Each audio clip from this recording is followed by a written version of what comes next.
5 o'clock, we're going to get started. Please stand and remove your hats for the Pledge of Allegiance. I pledge allegiance to the flag of the United States of America and to the republic for which it stands, one nation, under God, indivisible, with liberty and justice for all. Roll call. Supervisor Coyer? Here. Councilman Barber? Here. Councilman Carter? Here. Councilman Talaski? Here. Councilman Barron? Yep. Welcome, everyone. Please make sure your cell phones are muted or whatever. First one, motion to accept the minutes from July 24th public hearing in the regular town board meeting. I'll go ahead and make that motion and accept the minutes from the July 24 public hearing. And with that, the regular monthly town board meeting. I'll second. Any more discussion? All in favor? Aye. Any opposed? Okay. Persons addressing the board, I've got Mary on there, but we're going to wait till next month for hers so she can get more data for us. She's going to report for us on the Priscilla core treatment in Chateauguay Lake next month. Is Sue Baker here? Sue, I'm here. would you like to be first for the public comment? Yeah. Sure. Okay. I don't have my glasses on, so you're all kind of a little blurry. Okay, I have sunglasses that are prescription, but I probably won't be able to see you then either, so. I want to talk about the Reservoir Road that was closed, abandoned basically, a couple years ago or a year ago or so. Actually 11 years ago, in 2013. I was never notified, and you guys have maintained that road up until about 5 years ago. And when I called you last year, you said you ordered a new piece of equipment that would take care of that road, and it hadn't come in yet.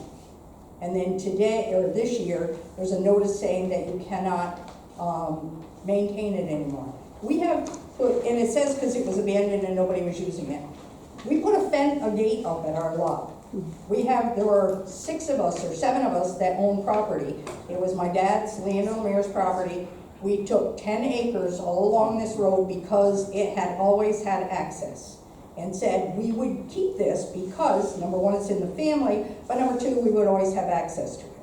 My nephew owns 100 acres on the top of the road. He put a fence up there so that we could have access and go and work on our property and take wood or do whatever we want. My daughter's talking about building a house up there. And all of a sudden, is Mark here? No, he's not. Okay, he said he went according to I did tell him that you had questions about it to the be here law tonight. 205. It says in this law that it cannot be abandoned with not cause injury or hardship to owner or occupant of any land adjoining such highway. It also says that we have a right to a public hearing and that we can have 20 days written notice for such owners to be able to make a decision or to be able to discuss it. We never had that. We were never notified that it was happening. We were never notified that it happened. It wasn't until, like I say, this year, I was told that the road was abandoned. And every time, and I called Mark Siskavich just about every year and said, hey Mark, can you go up and level it? It's a access road, it's not a main road. Twice a year, probably, the town would go up and level it out so we could have access to it. I have a truck and a 4-wheel drive vehicle. I was able to get up there and be able to use my land. Without maintaining this road, then every one of us are not able to get to our property because it's landlocked all around us. That was the only thing we had. Okay, I will take that up with Mark, and I'll do some more research, and I will get back with you, Sue. Okay, thank you. You're welcome. So Sue, when you were questioning, all your phone calls directly toward Mark on your questioning? Am I questioning? Yeah. Like you said, you called him every. Well, I called Mark. I would call Mark whenever, if the road was really bad. I didn't bother him otherwise. But if we couldn't get up the road, I usually twice a year, maybe 3 times a year, they would go up and level it out. And if they needed to bring a load of dirt, they'd bring a load of dirt and do whatever. So, because I had Mark's, he told me to use his number, I would just call him and notify him that this was happening. When did he stop doing that? Well, I didn't call him last year because I spoke to you and you were getting this piece of equipment that was gonna take care of the road. So I waited for the equipment to come in and, then I heard that the road was abandoned. So it's been a year since that road has been touched, you're saying, Sue? Oh, It's yeah. been a Yeah, lot I was longer. waiting because, It's, yeah, it's been, I remember talking, I don't remember about the equipment, but that's neither here nor there. So how long has it been since Mark had the highway guys go up there and do something? probably 3 years, 4 years maybe. Okay. Okay. I got a question, how far, Okay. how far up that road are we talking? Well, probably a mile. So past the old So cemetery? so we have the It's past the reservoir, turnaround. where the reservoir used to be. Yeah, It goes up to that divider. If you go straight, that's my nephew's property, and then there's a road that goes I to know, the right. 'cause on And it's the- up to there. Yeah, so on the right side of the road, there's you and two sisters, there's three of you that have property there, and I know your nephew has the 100 acres up above, and then the state's all on the left-hand side. so it's up past where the trailer is, keep going all the way up the dirt road is where you're talking? Yeah, all the way up that dirt road. Okay. It's about another mile. This is the property, so it goes this way. But Right. every one of us own property on this road. We Okay. all own 10 acres. It's like 1,000 feet that's on the road and the rest of it goes into the woods. Okay. So we do not have access any other way unless we had a helicopter and I don't fly. Okay. And like I say, it's an access We need road. to I'm look not at it. asking for it to be We paved. need to look at it. Yeah, We're gonna look at it. Okay, thank you. Welcome. okay. So does anyone have any public comment that doesn't have to do with the drawdown? Okay, summertime, right? Yeah. Okay. So let's do this next resolution, then we'll, a motion to approve the August bills. Let me get those. Get that business done. Okay, I'm gonna read the bills into record. General fund, $22,908.28. Parktown defund, $859.96. Highway fund, $11,966.28. Capital fund, $6,033.27. Line Mountain Lights, $900.38. Line Mountain Sewer, $4,997.89. Line Mountain Water, $1,148.67. Dannemora Water, $25. Ledger's Water, $25. Trust and Agency, $1,359.98, for a total of $50,224.71. I'll go ahead and make the motion to accept and pay the bills for August for $50,224.71. I'll second that. Any more discussion? Roll call, Jim? Yes. Jason? Yes. Mike? Yes. Joey? Yep. Deb? Yep.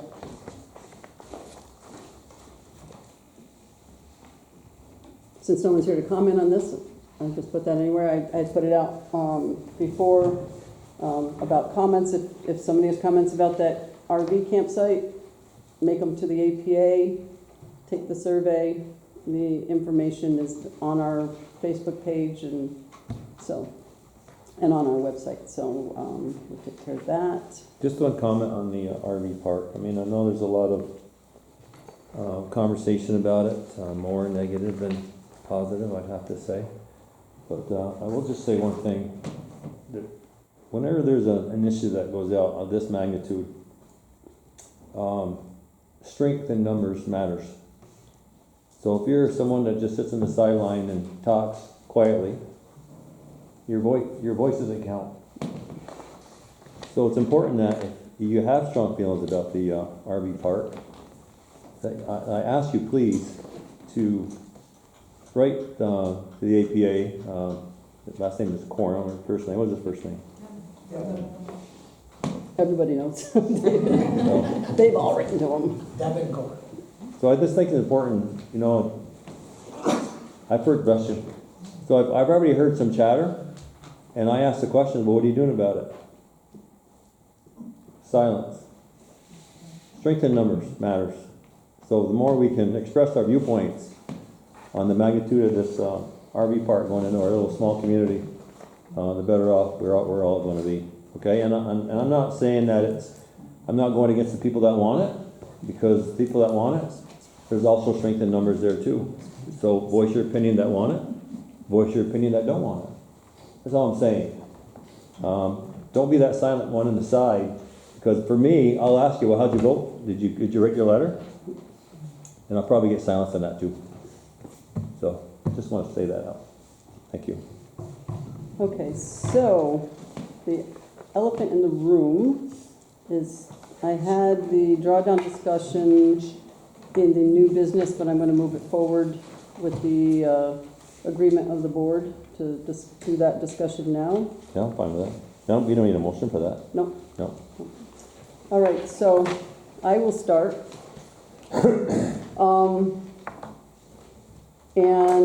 I am of the mind of having no drawdown, and I'm going to tell you why. First of all, as you all know, last year our dam, our gatehouse, it got damaged during that flood, and we have to repair it. The repairs are going to take place in this September. That has to be done before winter. We need to get those seals repaired so that additional damage doesn't happen. I don't know what the repair crew is going to need us to do with the water. We may end up doing an involuntary drawdown if if they need us to lower the lake. So whatever we need to have them, wherever the water needs to be for this dam repair, that's what we need to take care of first, because that's the most important thing. Milfoil aside, without functional gates, we have a lot bigger problem than milfoil. Also, there was some there's a lot of damage on the dam east of the beach. A lot of undercutting under there that they could see. They were a little bit confused as to how underneath got undercutted. I told them that in the past there's been drawdowns where the ice would be at that level. So that's just a supposition, but we have a lot of construction on that dam, on the gates. The gates are one thing, but the dam itself needs a lot of repairs. So that's aside. Second reason, all of this discussion about the RV park, and I know a lot of the letters that were written to the APA talked about the wetlands, the animals, all the environmental issues that would come about if this would happen.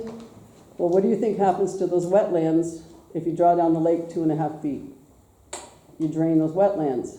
So we can't be crying to the APA that this is going to destroy our wetlands and then turn around 2 weeks later and disrupt the wetlands.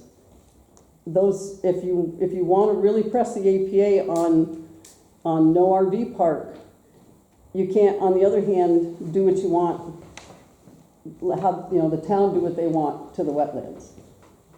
It just doesn't gel. And finally, my third reason, then I'll open it to a few people.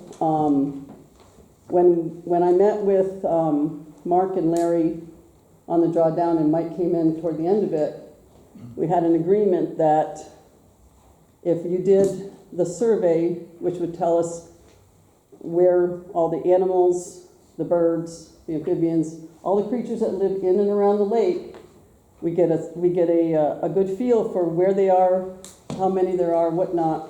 Then we do a drawdown, and then the next year at the same time frame, we do another survey and see what got damaged, what's missing now, what didn't grow back, what maybe nothing. But neither side has enough data to say this is not harming it or this is harming it.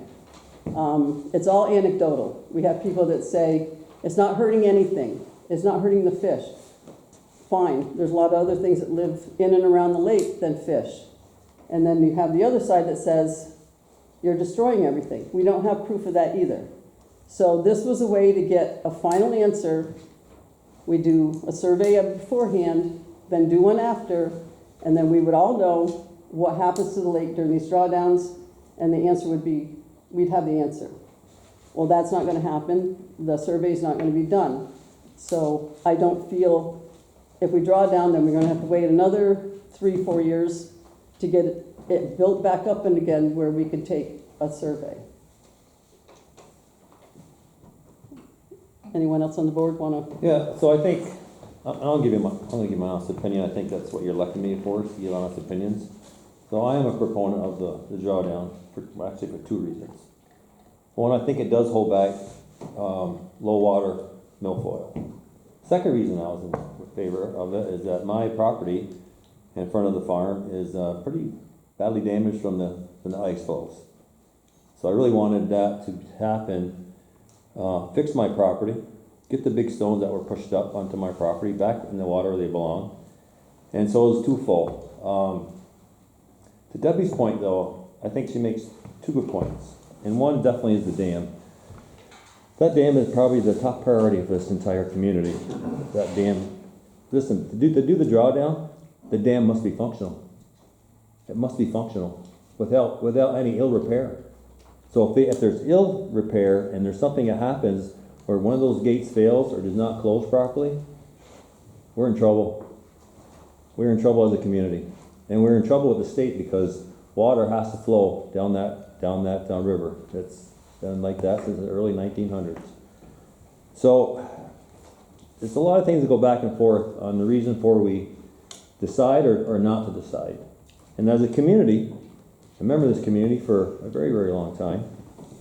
I think it's important that we do. Huh? So you're not that old. Well, I'll be 67 in November, so it's enough. So anyway, it's important that we try to do what's right. We try to get a fix in place that's more long-term than short-term.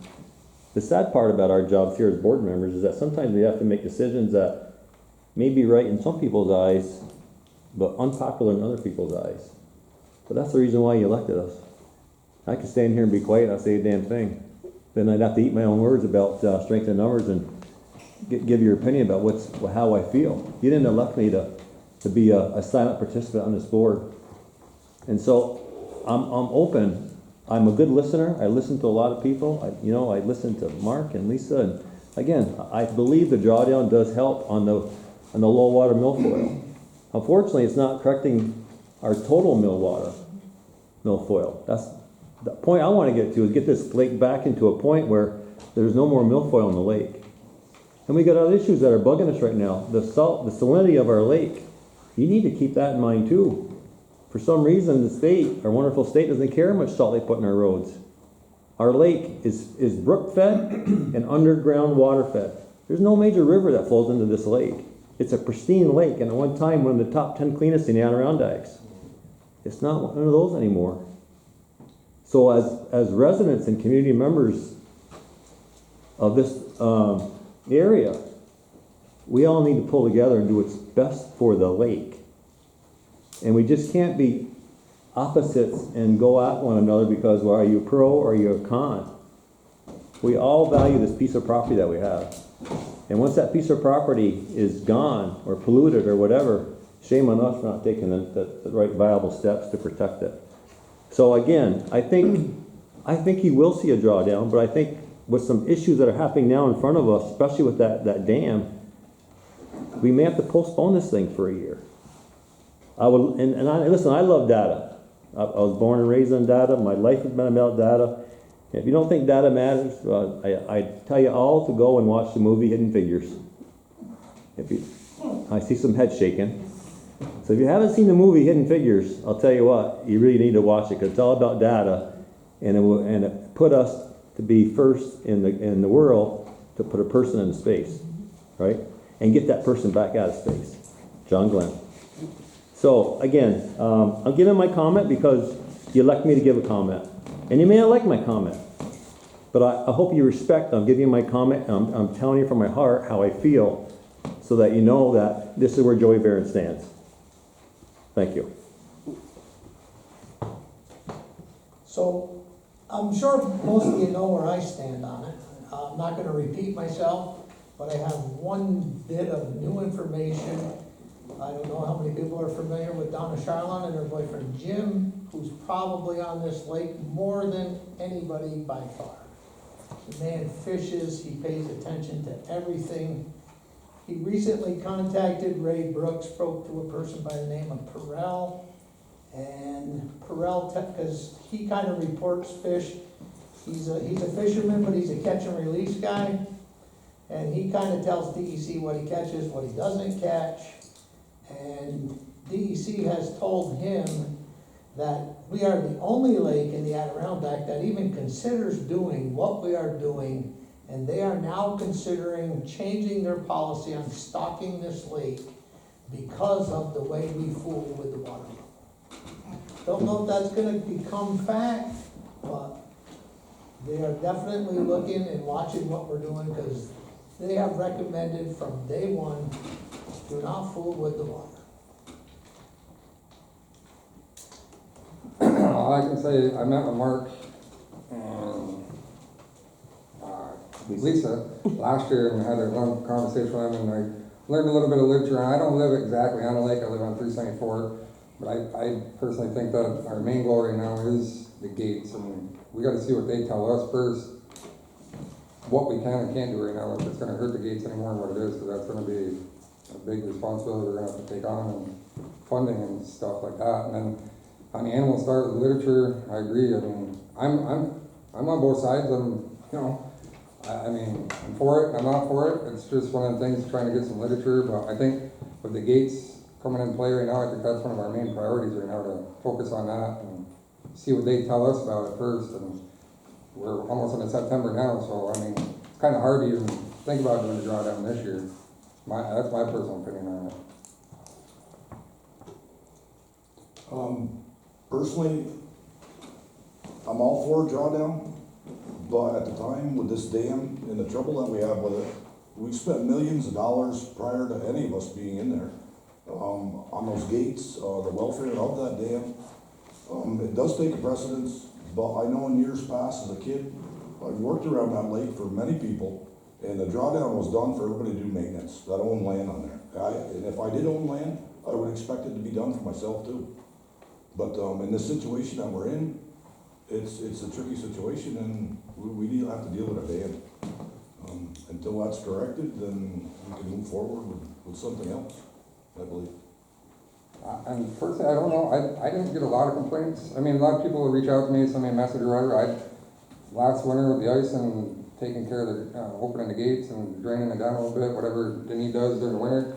I didn't hear too many complaints about any real big ice damages, but we had And a your pretty damage mild was from winter. 3 years ago, right? Yeah, Yeah, it hasn't been the last couple of years, it's been yep, that year that it just went. all around the edge of this lake, us side, Yeah. all the way down. I think they've been doing a pretty good The last job with couple of years have the been. gates last winter. I mean, I hadn't had any complaints with ice Well, fishing or monitoring anything. that 2-inch overflow over that dam avoids all that pushing on the lake.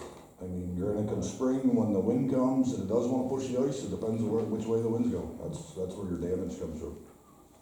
And then, you know, to Debbie's point too, if you look about the concrete water break that's down at the east end, I'd ask you all just to stop in that little parking area and just go lean over and poke your head underneath the concrete wall there.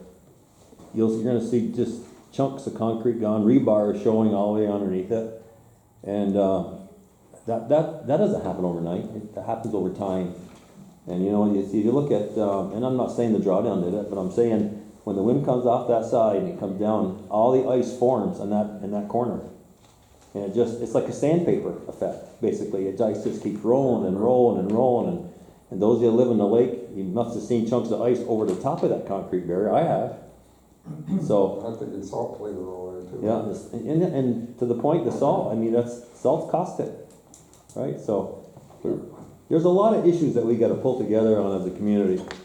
And I don't wanna see our community divided over one thing versus another. I think we gotta respect everybody's opinion, but the more we can come together as, in solidarity and do the right thing for the lake and the participants that live in and around and outside of the lake is the best thing we can do as a community for this, for what we do here.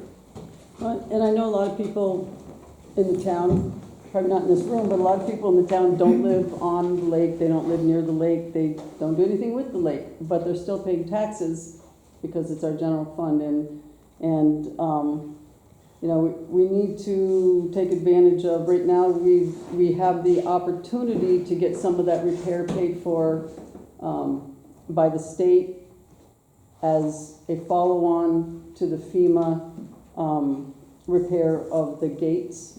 So we need to take advantage of that because, you know, we don't want to have another 30-year bond. We just paid off a 30-year bond for the dam. We were paying $85,000 a year for 30 years on the last major dam repair that was done.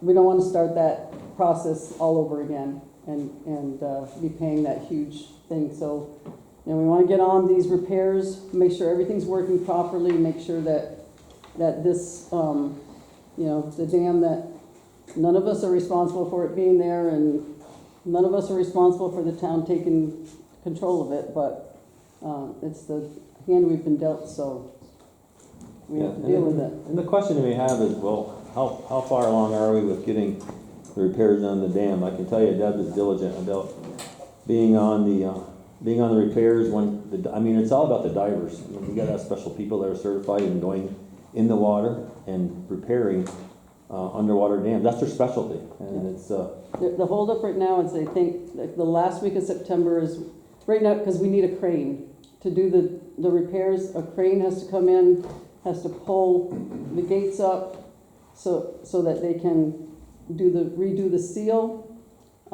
We have a plug that goes into the hole, and they do the repairs and whatnot. So it's coordinating a crane to get here when the divers are also available. So they gave me the last 2 weeks of September as it's going to be either this week or this week. So I'm holding them to it so we can get this done before snow flies. well, the other thing too, I think it's important to let you know, educate you a little bit, because we didn't know this early on when we started fixing the dam. The divers only can go to a certain temperature of water. They couldn't do it one year because the water was too cold. So we got to make sure that divers, it's their safety, can go in that water and do the work they got to get done, and not cancel it because the water's too cold. You know, our lake's cold. Obviously, they didn't grow up here swimming in that lake. Because we're all used to the cold. Sue? I just have a question.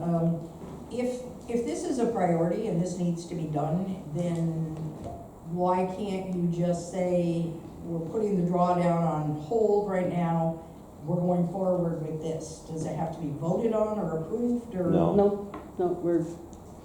No, we don't, it's not, there's no vote, no. You know, a lot of this, Sue, is trying to get our community involved in understanding what's happening with the 5 board members here, and the more information we can share with y'all, the better y'all can understand what we're trying to do as a board, a town board. So a lot of this information today is sharing, so that there's no confusion about what the hell are they doing. They're not telling us enough. Why you know, is there training? why is this? Why is that? So it's time that we do more with knowledge sharing to the community, and we try to do that with our Facebook page and our web page. But I think tonight was an important meeting to get out more information about what we're trying to do for the community. You know, the RV parks got a lot of people on edge right now. Holy cow. Totally get it. You got a lot of people on edge with the drawdown. You got a lot of people on edge not having a drawdown. So I just think we're just trying to do the right thing for the community, and the more knowledge we can share, to know what we're up against too as five board members, then you can kind of understand what our position's at. Okay, we got, ma'am? Has anyone from the board spoken to the people that are working on the dam to see what level they want the water to be? Because it'd be kind of sad if you had to do a drawdown to fix the dam and you weren't prepared to do that.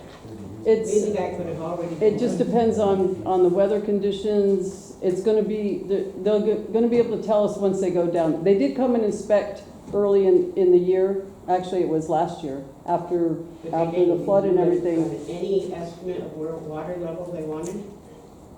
No, Or did If you the ask? water- if nothing goes wrong, the water level shouldn't, If shouldn't the- change. 30 years ago, they dropped it like a rock. But if the water's going over the spillway, they can work safely by those gates without trying to be sucked into them to allow water to go down the river. So if there's no water going over the spillway, then they gotta work on those gates and they gotta be shut at all times where they're working on them, then we're depleting our service of water down the river, which So it- we yeah. can't do that. Yeah, it's gonna depend, you know, it's gonna depend on the weather, the conditions, a lot of things, what they see now when they go down there, because it's been, you know, last year they came, and going through all the paperwork and whatnot with FEMA, we couldn't get them here last year to do it because can't do something until you've done all the paperwork, and paperwork with FEMA is a whole world upon itself. So it's been a year since they've looked at what's out there. I mean, there could be a lot of debris there that they need to clear out, so we really don't know until they get down, until they dive down there. Hold on, there was, It was answered. I Oh, was okay. asking how much, if there was gonna be a drawdown yeah, while they were working on it, would the level drop 4 inches, 6 inches, 12 inches, but it Hopefully, sounds like yeah. you don't know. hopefully, yeah, and hopefully it's nothing. Hopefully it doesn't change more than a couple inches. If something goes wrong, could be a lot of water going out of there, so we Because just like, don't wanna. it was 1969, 1970, there's a stone wall out, about 150 feet out in Yeah. front of me. Right now, it's 4 feet under the water. 1960, it was either the summer of 69 or summer of 70, Mhm, that I was remember. 4 feet out of the water. Yeah, I You know, remember. and in the 60s, when they used to draw in Altona, you'd wake up and your boat would be 100 feet away from the water because overnight they drew electricity out of the Altona plant or the dam, Mhm. and they called for electricity, and you'd be 150 feet away from the water. That's why Yeah. Shazy Lake was a little bit cheaper than Fern Lake, because you could always wake up and know that the water was there in Fern Lake. And then, I think it was 61 or 62, they shut that plant down, and that's when the lake level started staying at more what it is now. Ma'am, I just want to say, I really like your idea about the study to see the before and after. I would just add to that, that 1 year of that is probably not very good because of all the variables, like the changing weather and changing the way so I would do like 3 of those and then average the results. yeah, that, and actually, when we were at the meeting, Mike actually brought that up, that it'd have to be more than a 1 year after, it'd have to be a couple years to Yep. get the full effect of, Yep. of recovery. Mark? Can I address the board? Sure. I had some prepared remarks, but they seem to be irrelevant at this point. Talk about an uphill battle. It's like we got 5-zip. So, I guess I'd like to go through my prepared comments and then respond to your. As long as they're, you know, not 20 minutes, right? It's like, No, 5 minutes. Pretty quickly. okay. So I'd like to thank you for allowing me to speak and others speak today about this important topic. My name is Mark Denpour, and I'm one of the directors of the Shazy Lake Watershed Initiative 1-3. As I come before this board, I come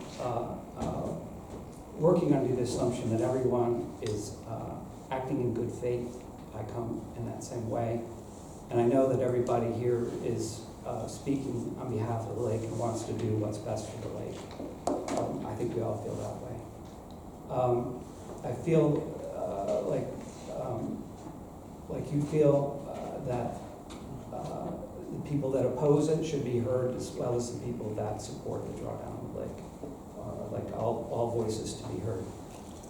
As you may already know, I strongly believe that the periodic drawdown of Shazy Lake is in the best interest of the lake and its stakeholders. A lot of the people that are here are stakeholders in this lake.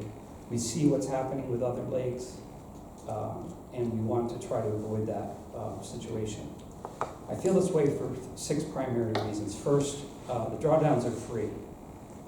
In fact, we're finding out that not only are the drawdowns free, but when we don't do drawdowns, they cost us money. This summer, we had to eradicate a lot of areas that would have been managed by a drawdown if it had occurred last winter. And so we spent a lot of money, a lot of time managing milfoil in these areas that would have been addressed by a drawdown. Hand harvesting and diver-assisted suction harvesting, we do those things on the lake, but they're very expensive. They can cost up to $100,000 a year. And the use of chemicals, as Mary can attest to, are even more expensive. They cost up to $200,000 a year to use chemicals on a lake of this size. And unless somebody's holding out on me, we don't have that kind of money to do those kinds of things, okay? Second point of the 6 is that it works. We have demonstrated time and time again, 2012, 2015, 2018, 2021, with surveys after these drawdowns, we hired somebody, a professional, to come out here and survey this lake, and they determined that these drawdowns work. They are helping us manage the shallow water milfoil. I would love to draw the lake down further and address deeper water milfoil, but there was a compromise made in, I think it was 2008, to allow a 2.5-foot drawdown, that could be done by the town without a permit. And it works. And it's been demonstrated to work. 3, it's natural. It is unnatural to pin a lake at a particular elevation and just leave it there. That's unnatural. Lakes do not behave that way. They fluctuate throughout the season. Lake Champlain, for example, fluctuates 6 feet in elevation during a typical year. So it's natural for a lake to fluctuate. It's unnatural to pin it at a particular level with a dam. 4th reason is it provides additional benefits. Joey was talking about it. It provides lakefront owners an opportunity to perform waterfront repairs. We need that opportunity. Those who own property on a lakefront need an occasional opportunity to repair their waterfront. It's just a way of life, and it makes it so much more easier and cost effective. 5th point is we may lose it. Right now, we're grandfathered into this drawdown. If we don't continue to draw down the lake on a regular basis, we may lose that grandfather exception. I'm afraid that if we continue to push off this drawdown, now we'll be going on to year 5 on a 3-year cycle, that we'll build an argument that we no longer grandfather to draw the lake down. And 6, somebody raised this issue about the salinity of the lake. It is rising. The salinity of the lake is rising. The temperature of the lake is rising. This is a perfect storm for milfoil growth. We have a perfect storm, and I'm afraid this situation we have with milfoil will make it out of control.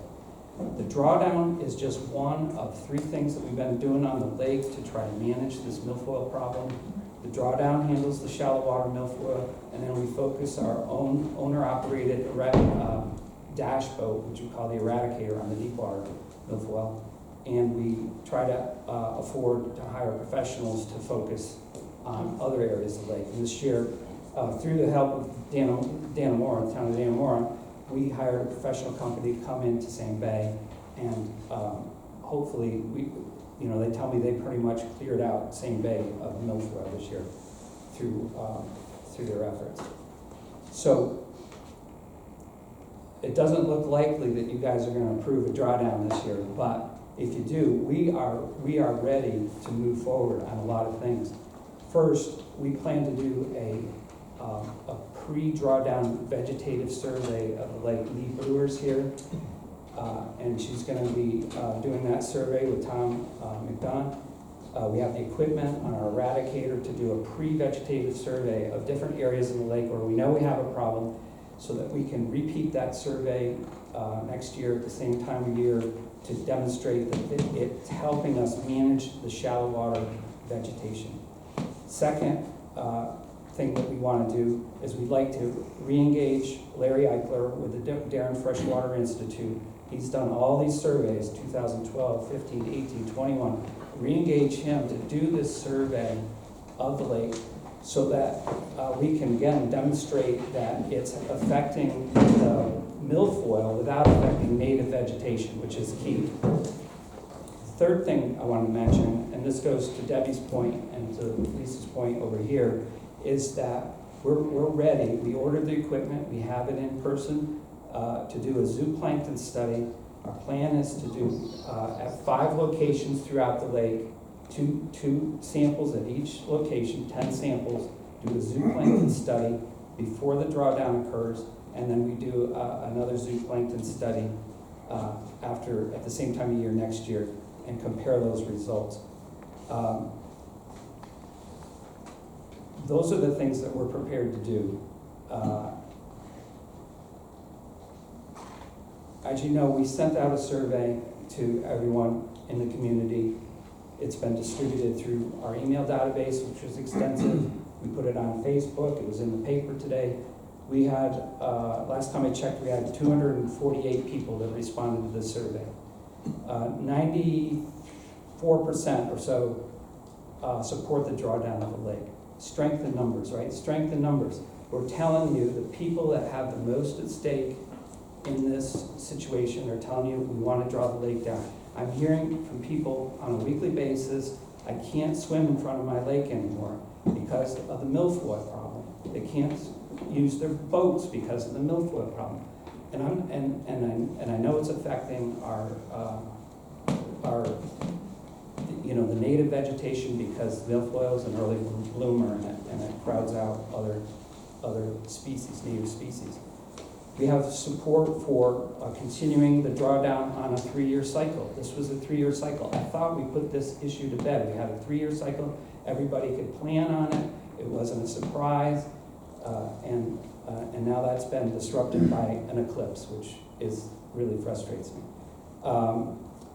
And people are also interested in the longstanding practice of drawing the lake down during the wintertime so that you can minimize ice damage on lakefront property. Copies of the details of this survey have been provided to board members. It has names, email addresses, physical addresses. You can slice it and dice it any way you want. Out of 248 people that responded, only 15 people objected to the drawdown of the lake. I can count that on my fingers and toes. We would ask that the board honor the will of the community and listen to the community and what they think they want. Now, I hear some things that are new information to me today. Because we were asking for this drawdown, we started talking about this drawdown at the June meeting, and the town board wanted to push this off to August. We're in August now. This is when you wanted to discuss this. So if this is a late decision, it's not from anything that we did. We wanted to talk about this in June, okay? And I realize it's a little short term, but I want to make sure you understand that this was a board decision to push this off until August. I'm a civil and environmental engineer, graduated from Clarkson University, Potsdam. I know a little bit about dams, and I know a little bit about water pressure. The lower the water pressure, the lower the water level, the lower the pressure on the dam. This is a red herring. I'm sorry, but it's a red herring. It's having the water lower will lower the pressure on the dam, will lower the pressure on the gates, will put the gates in closer proximity to the divers. And if those gates fail with lower water pressure, they would have failed with higher water pressure when the water was up at its normal height. It's a red herring, and those gates will be underwater, whether that water is at its height that it's right now, or its height 2.5 feet lower. They'll still be underwater. They still have the chance of failing. In terms of the APA and the DEC regarding the wetlands issue, the APA and the DEC looked at this issue, and they felt like drawing the lakes down would have a minimal impact as long as we kept the drawdown to 2.5 feet, and as long as we started the drawdown in a particular period of time and brought it up to the regular level at a particular period of time, that would have minimal impact on the aquatic life. These were all compromises that were made. God, it's almost been 20 years ago, and here we are. Here we are still arguing about the same thing. It's infuriating. We are sensitive to this issue about critters in the lake. And we are doing this zooplankton. Out of our own funds, we bought the equipment to do the zooplankton study. we can do this comparison. Zooplankton is the most essential piece of the lake that's in the food chain that we can study. And it's not, it won't be anecdotal. In terms of Mike's point about the DEC, if you read a book, it's called The Diet for a Small Lake. In there is a chapter on using drawdowns to manage milfoil. And that chapter also says we have no way to tell what happens to everything else that lives in the lake. Yeah, and what has the DEC done about that? What have they done to study that issue? Nothing. They put that back on organizations like ours and the towns to figure it out. That's And correct. we're trying to do it. We're trying to do it. We bought the equipment to do this in Plankton. That's the thing. But, What cost? but what, will the zooplankton tell us that all muskrats or whatever that lived in holes around the lake that they moved, they're gone? Or will it tell us that things that were buried in the mud didn't die or did die? I mean, what is the zooplankton going to tell us? Well, it's a vital piece of the food chain. And so it'll tell us whether or not the drawdown has a negative or positive impact on the zooplankton. So if you want to study muskrats and you want to study every other fish in the lake, you're going to, we price this out. It's, $40, $50, $60, $70,000 to do these studies. To repeat them, it's $250,000. You want to do it 3 years? It's $250,000. We could study it that much. If somebody has $250,000 and really wants to do it for 3 years in a row and look at everything. But we're trying to work it within the budget that we have. We get about $20,000 worth of donations from people. We're sometimes successful on grants, and this year we got about $33,000 in grants. We get $10,000 from the town. We're trying to use those funds as best we can to manage the problems we have. We have, these champagne ideas with a beer budget. We're trying to utilize our beer budget to handle the problems the best we can. And so, I think I've hit everything I wanted to hit. Okay. But that's the way I feel about it. I think this is a squandered opportunity to try to manage this problem, and I think we have unbelievable public support for it. There's a survey that was done, 10% of the people in the United States think that the earth is flat. And we got 5% more than they did in that survey. So this is a really incredible feat to get 95% of the people